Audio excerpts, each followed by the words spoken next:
He was written as a deep-dyed, snarling villain, and he bored the out of me, because There is a version of Lost in Space that most people think they know. A cheerful family in a silver spaceship. A bickering villain with a talent for catastrophe. A robot with accordion arms, waving warnings nobody ever listened to. Foam aliens and spray-painted rocks. And a theme song so bold it practically grabbed you by the collar.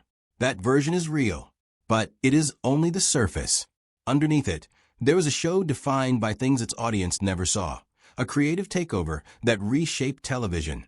A leading man quietly erased from his own series. A performer suffering inside a machine while the cameras rolled and nobody stopped filming. And a cast that carried wounds and loyalty in equal measure for the rest of their lives. These are the things the fans never fully figured out. And after 60 years, the whole story can finally be told. Before Lost in Space ever aired, the character of Dr. Zachary Smith was never meant to last. He was written as a saboteur, cold, calculating, morally bankrupt. He poisoned the mission before it began, reprogrammed the robot to murder the Robinson family in their sleep, and was designed to be eliminated from the story within the first handful of episodes. He was a plot device with a countdown clock attached to him. Jonathan Harris read those scripts and recognized the trap immediately. Harris had built himself from nothing. Born in the Bronx to Russian immigrant parents, he had changed his surname, earned a pharmacy degree he quietly discarded, and constructed an acting career through sheer force of invention.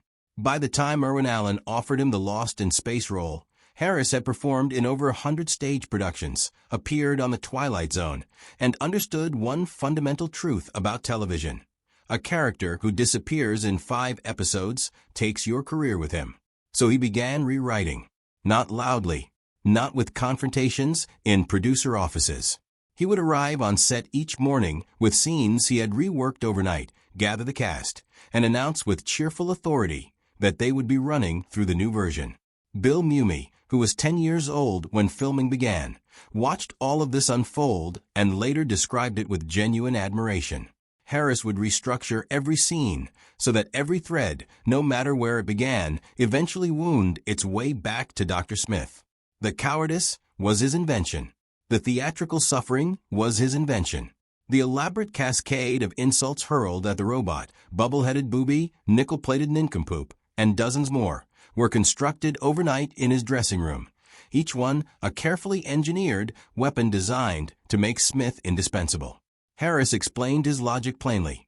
The robot saw through Smith at every turn, so Smith had to attack it constantly to stay one step ahead. Every insult was a survival tactic wrapped in comedy.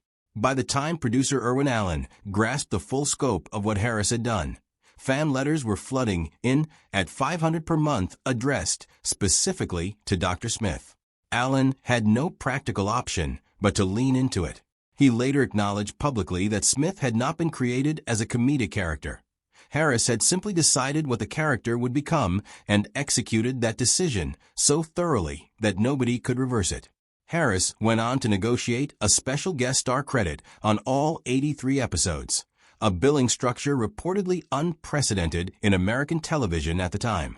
He had rewritten his own death sentence into a starring role. It was one of the most audacious acts of self-preservation in television history. But it came at a cost that someone else paid. Guy Williams arrived on Lost in Space as a genuine television star. For years, playing Zorro on Disney had given him household recognition, and the show's early merchandise revenue was extraordinary. He was tall, athletic, fencing-trained since childhood, and genuinely enthusiastic about leading a family through the cosmos. John Robinson was supposed to be his defining role. The erosion was gradual enough that it could almost be mistaken for a natural creative evolution. In the first season, his scenes began shrinking as the Dr. Smith storylines expanded. In the second season, it had become a clear pattern. By the third season, it was simply the reality of the production. Williams would arrive, deliver a line or two, and spend the rest of the day standing in the background, while Harris and Mumy and the robot carried the episode forward. Mark Goddard, who played pilot Don West, described the tension on set directly. The show was drifting towards Smith and the robot, and Williams felt it in a way that went deeper than professional frustration. Jonathan Harris himself, remarkably, acknowledged the damage openly. He said that Williams had been hired as the centerpiece of the series and had ended up with occasional lines every other week, and that this was genuinely difficult for any actor to endure.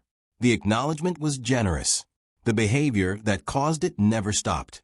Williams spent his idle hours on set listening to classical music, reading about astronomy, playing chess, and studying the stock market.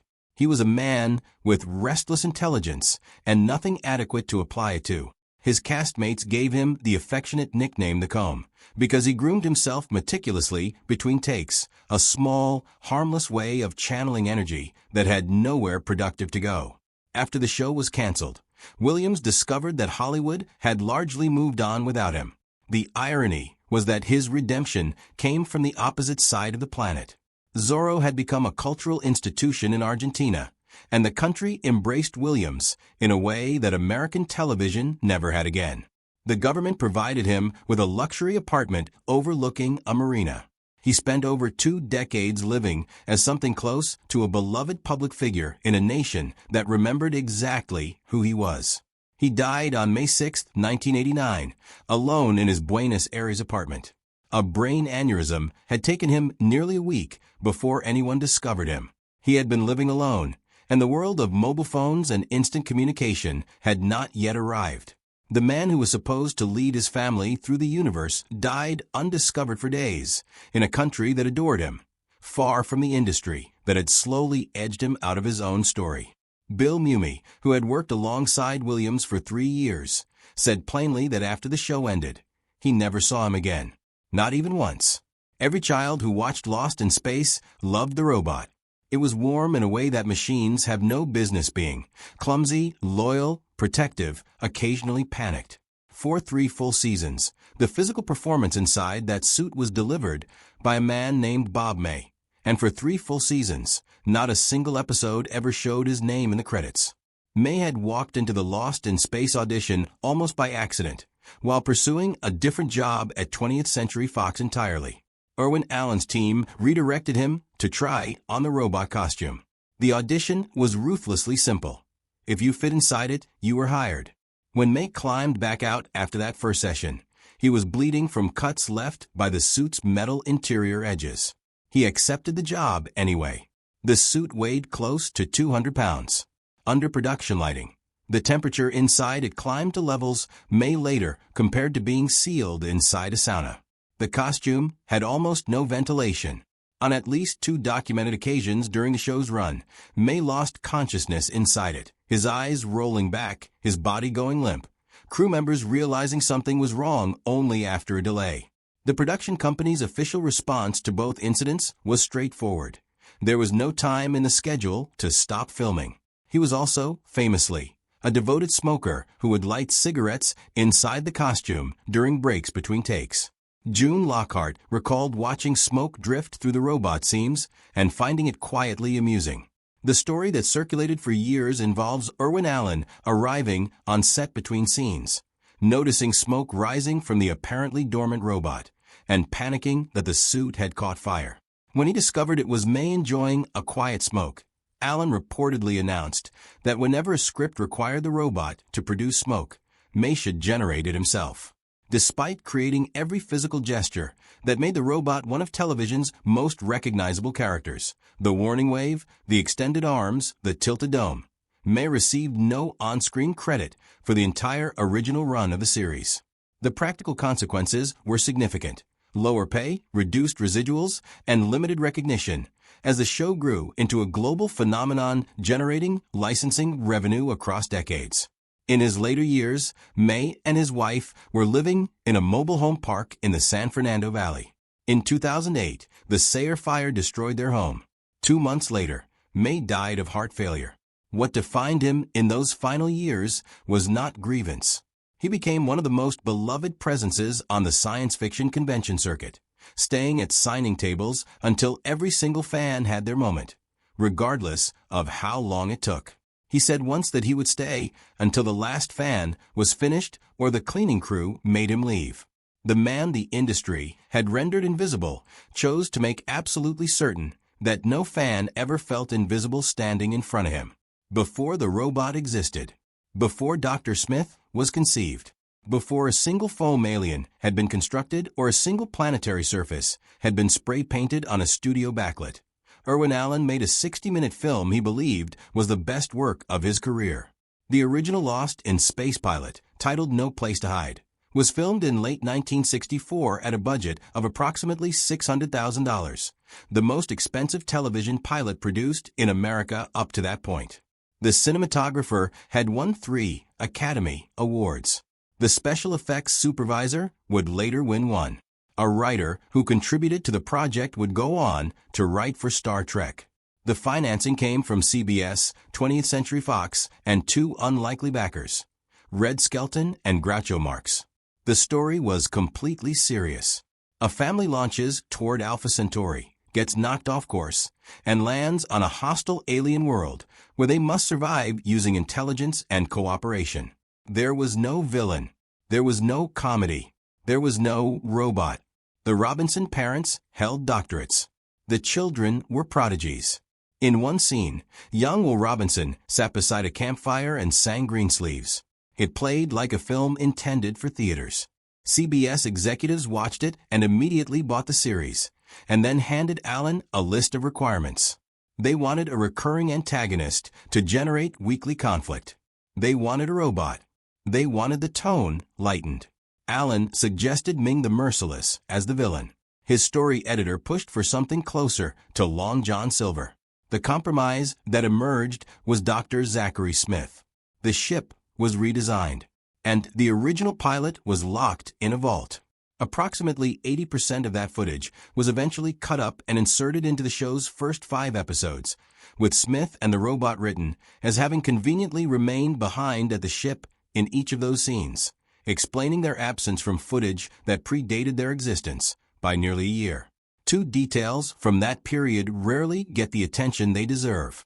The Jupiter 2 interior set cost $350,000, making it the most expensive standing television set of its era, more costly than the entire bridge of the Enterprise on Star Trek.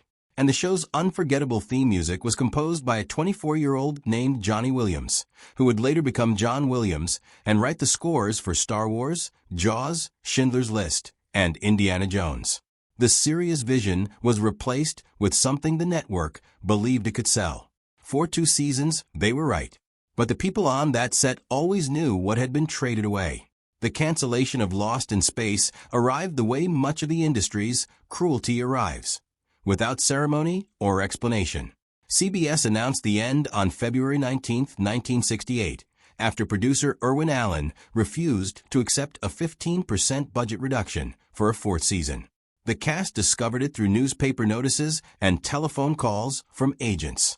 There was no wrap party, no farewell from the network, no acknowledgement that 3 years of work had meant something.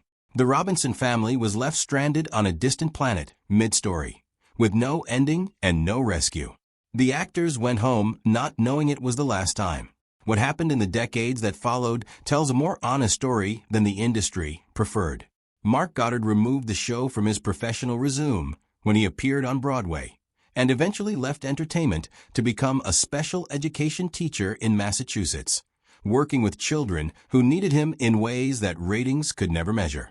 Jonathan Harris spent years as a prolific voice actor, lending his unmistakable delivery to Pixar's A Bug's Life and Toy Story 2, still performing a version of the character he had perfected half a century earlier. And the 3 Robinson children, Bill Mumy, Angela Cartwright, and Marta Kristen, never stopped finding their way back to each other. They co-wrote books. They appeared at conventions together. As recently as March 2026, all 3 were photographed together, laughing 60 years after the show first aired. The Robinson family never made it home in the story. The people who played them never really left each other. That is the version of Lost in Space that most fans never fully figured out. Not the foam aliens or the catchphrases, but the loyalty underneath it all. The grace of people who endured what the industry gave